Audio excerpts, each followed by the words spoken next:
Good day everyone, I'm Jasper Miranda, and in this video I will show to you on how to feed a baby.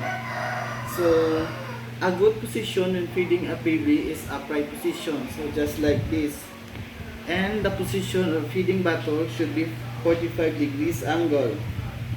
So remember that do not too much upright the feeding bottle of the baby because it can cause too much overflow of the milk, and do not too much far down because it can cause too much air can enter into the baby's belly. So when feeding a baby, you can touch his cheeks and sing and talk with your baby while feeding. Okay. So the bottle feed baby can tend to have more air in the belly because bottle feed baby ingests more air when feeding. So the best time to feed a baby is in the middle and in the end of the feeding. So there are different positions in burping a baby. The most common position are putting your baby over your shoulder. So we will put the baby into my shoulder. So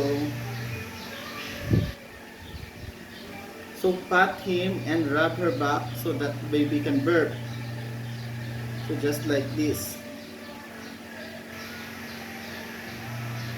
So another position is putting your baby in your lap in sitting position.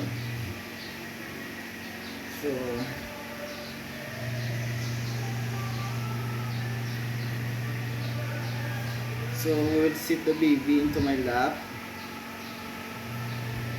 and we will pat him back and rub the back of the baby. So in the last one, place the baby into your lap in lying position. So you can pat her back and rub.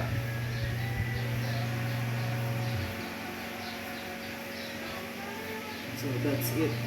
Thank you.